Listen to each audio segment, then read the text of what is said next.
Mag-unboxing po tayo ng binili ng customer natin. Ito po yung Asus VivoBook Flip OLED natin. What's in the box? Meron po siyang included na bag.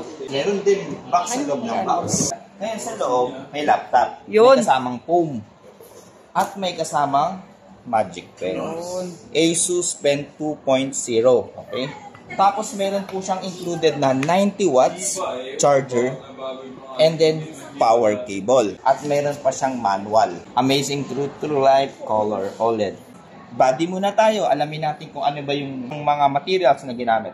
Yung dito po sa likuran niya, ang ginamit dito is magnesium alloy. Ayan yung materials na kung saan napakagaan pero napakatibay na materials.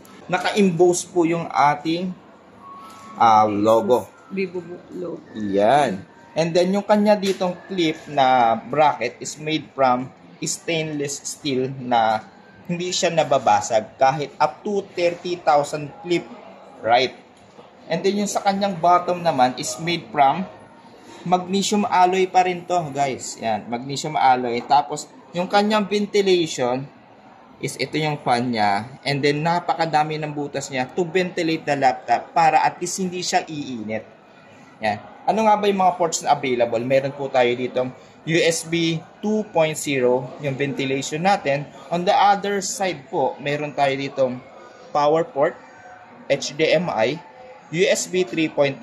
Mayroon din po tayong USB Type-C kung saan kaya niya ng display port at pwede po tayo dito ng charging, USB charging. Kung nakikita po natin yung arrow na yan, it means capable siya mag-charge ng power bank na Type-C. Tapos meron po tayo ditong 3.5mm multimedia audio jack and meron tayo ditong kanyang indicator light and battery.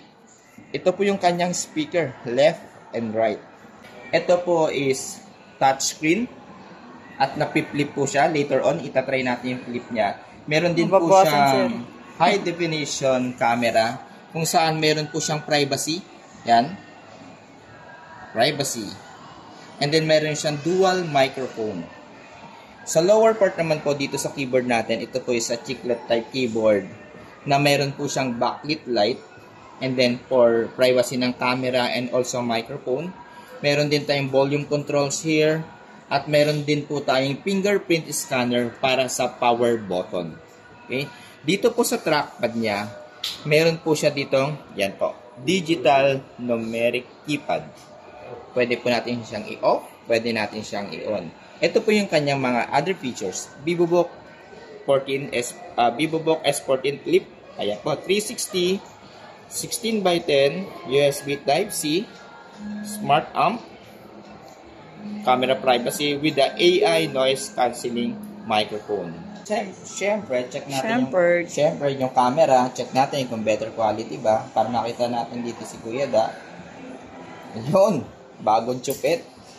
Diba? Yung camera niya is meron siyang 2.1 megapixel with 1080p quality. Okay? 1080p quality tayo. Alright. Try natin sa video kung goods ba siya mag-capture ng audio for the video. Check natin. Siyempre, para sa lahat ng ating mga manunod at gustong bumili ng ganito. Hello, mic test. Test, mic. 1, 2, 3. Excuse me. Baka sumunod ka na. Baka sumutay ka na. Bale, meron po siyang AI noise cancelling kung maririnig po natin buo yung boses natin. And then, mas malakas, mas yung loud yung speaker niya. Kasi, Harman Kardon yung speaker niya.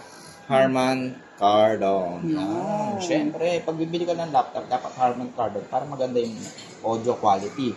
Check naman natin yung kanyang display. Kung makikita natin, it's very vibrant. Siyempre, alam naman natin yung quality ng OLED is napakatingkad ng kulay niya kahit lowest brightness. Yan. Kita pa rin kahit medyo madilim. At mas kitang-kita kung mas maliwanag, siyempre. Check natin kung yung resolution niya is totoo bang naka 2K siya. Okay. 2.8K. Tama, no? 2.8K resolution. 22 by 2880 by 1800. Okay. Check natin kung yung pinakamaliit niya.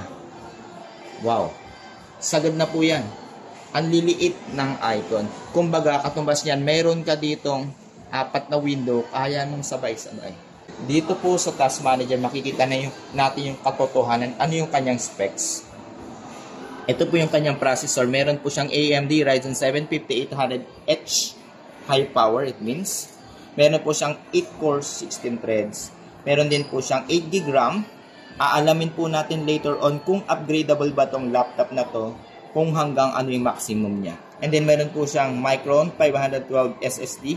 And then meron po siyang AMD Radeon graphic card, shared graphic card. Abangan nyo yung disassemble ko nito. Later on, bubuksan ko siya. Ayun yung next cut na nito. Okay guys, thank you for watching.